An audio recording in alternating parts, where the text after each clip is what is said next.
मुस्लिम दोनों को बर्बाद करते हैं। बनारसी साड़ी नाम से बनारसी है, आती आजकल गुजरात से। एक पुराना गाना है ना, तुम ही ने दर्द दिया है तुम ही दवा देना। मुझे उम्मीद है कि इस बार वाराणसी की जनता दवाई भी वही देगी, इनको हराएगी।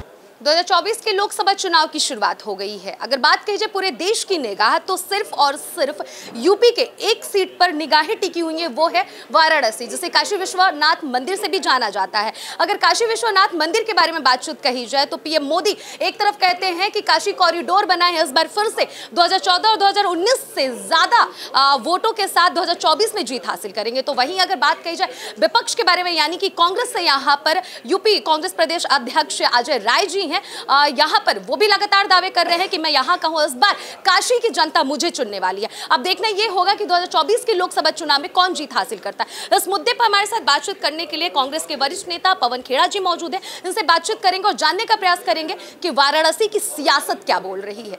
सबसे पहले सर, आपका टीवी 24 चैनल पर स्वागत। धन्यवाद। क्या कहना चाहेंगे सर, वाराणसी की सियासत क्या बोल रही है, जहां पर पीएम मोदी कहते हैं कि काशी कॉरिडोर बना है, हिंदुत्व को लगातार नारे देते हैं, लेके चलते हैं, यहाँ तक कि वो भी कहते हैं कि हिंदू मुस्लिम हम सबको लेके चलते हैं, लेकिन आपके हिसाब से क्या लग रहा है? हिंदू मुस्लिम दोनों को बर्बाद करते हैं ये। मैं आपको बुनकर उद्योग की बात करूंगा।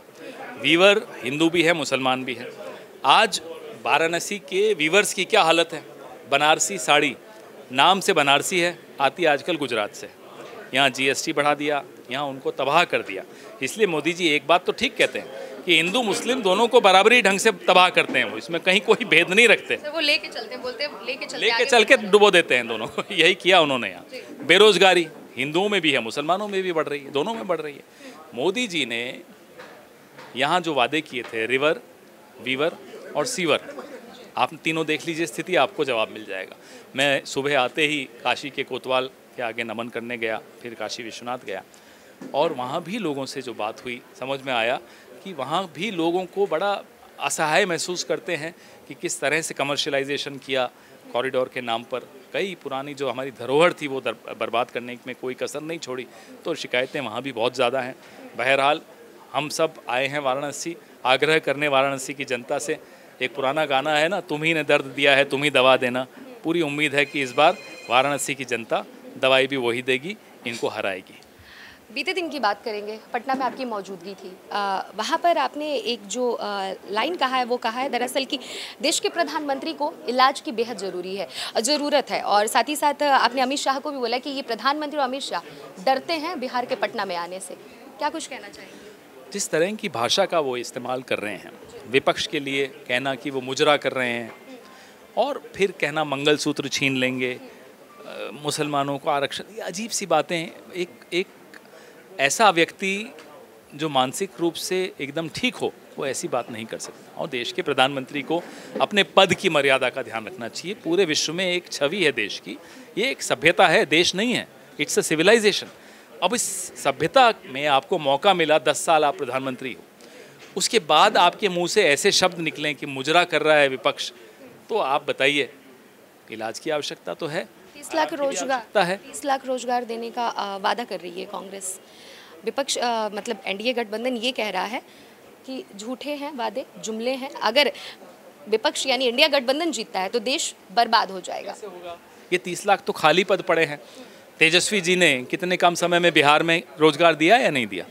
अगर नीयत सही हो तो दिया जा सकता है। आपकी नीयत सिर्फ आपके दोस्तों को उपकृत करने की है। 16 लाख करोड़ आपने उनके माफ़ कर दिए, हो गया ना, कर दिए ना माफ़। लेकिन यही काम अगर आप नौजवानों के लिए करते, बेरोज़गार नौजवानों के लिए करते, उनको नौकरी देने के लिए कुछ नए उद्योग स्थापित करते या लघु उद्योगों को तबाह न करते, तो ये संभव था। अजय राय जी से वाराणसी से क्या उम्मीद रख रहे हैं? इस बार की जनता उनको किन मुद्दों पर चुनने वाली है? मतलब वाराणसी की जी बहुत ज़्यादा यहाँ लोकप्रिय हैं और लोगों के साथ खड़े रहते हैं। घर से घाट तक अजय राय जी साथ रहते हैं लोगों के। ऐसे व्यक्ति को इस बार मौका दे रही है जनता। साफ दिख रहा है कि अजय राय जी जायंट किलर बनकर निकलने वाले हैं, जीतने वाले हैं।